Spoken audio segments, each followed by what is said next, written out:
Hi students, இந்த வீடியோவில் 8ஆம் வகுப்பு தமிழில் இருக்கிற இயல் 8 யாப்பு இலக்கணம் இதோட புக் பேக் ஆன்சர்ஸ் தான் பார்க்க போகிறோம். ஃபஸ்ட்டு பாருங்கள், சரியான விடையை தேர்ந்தெடுத்து எழுதுக. முதல் ஒன் வேர்டு அசை டேஸ் வகைப்படும். அசை எத்தனை வகைப்படும்? ஆன்சர் பாருங்கள், ஆப்ஷன் 4 கொடுத்துருக்காங்க பார்த்தீங்களா, 2. அதை வந்து குறிச்சிக்கோங்க. ரெண்டாவது ஒன் வேர்டு விடும் என்பது டேஸ் சீர். ஆன்சர் வந்து ஆப்ஷன் 4 கொடுத்துருக்காங்க பாருங்கள், நிறை அசை. மூணாவது ஒன் வேர்டு அடி டேஸ் வகைப்படும். இதுக்கு ஆன்சர் வந்து ஆப்ஷன் ஈயனால் கொடுத்துருக்காங்க பார்த்தீங்களா, 5. அதை வந்து குறிச்சிக்கோங்க.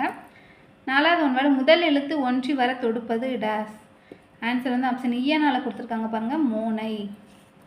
அடுத்து பொறுத்துக. வெண்பா, வெண்பாக்கு ஆன்சர் என்னது? செப்பலோசை. அடுத்து ஆசிரியப்பா, ஆசிரியப்பாக்கு ஆன்சர் வந்து அகவலோசை. அடுத்து களிப்பா, களிப்பாக்கு ஆன்சர் என்னது? துள்ளலோசை.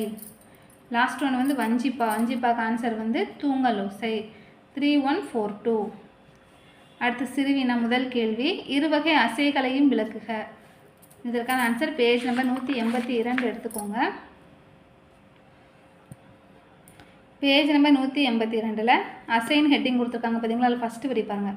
நேரசை நிறவசை என இரு வகைப்படும். அதுலேருந்து குறிக்க ஆரம்பித்து அந்த பேராலே கடைசி பார்த்தீங்களா எடுத்துக்காட்டு கடை, கடல், கடா, கடம், அது வரைக்கும் வந்து நோட் பண்ணிக்கோங்க. இதான் சிறுவினா முதல் கேள்விக்கான ஆன்சர். அடுத்து சிறுவினா இரண்டாவது கேள்வி பாருங்கள், தலை என்பது யாது? இதற்கான ஆன்சர் பேஜ் நம்பர் 183 எடுத்துக்கோங்க. பேஜ் நம்பர் 183ல் தலைன்னு ஹெட்டிங் கொடுத்து 3 வரி கொடுத்துருக்காங்க பார்த்தீங்களா, அதை ஃபுல்லாமே நோட் பண்ணிக்கோங்க. சீர்கள் ஒன்றோடு ஒன்று, அதுலேருந்து குறிக்க ஆரம்பித்து தலைகள் 7 வகைப்படும். அது ஃபுல்லாக நோட் பண்ணிக்கோங்க. இதுதான் சிறுவினா இரண்டாவது கேள்விக்கான ஆன்சர். அடுத்து சிறுவினா மூன்றாவது கேள்வி, அந்தாதி என்றால் என்ன? இதற்கான ஆன்சர் பேஜ் நம்பர் 183 எடுத்துக்கோங்க. பேஜ் நம்பர் 183ல் தொடைன்னு ஒரு ஹெட்டிங் கொடுத்துருக்காங்க பார்த்தீங்களா, அது 4வது பாயிண்ட் ஃபுல்லாக குறிச்சிக்கோங்க.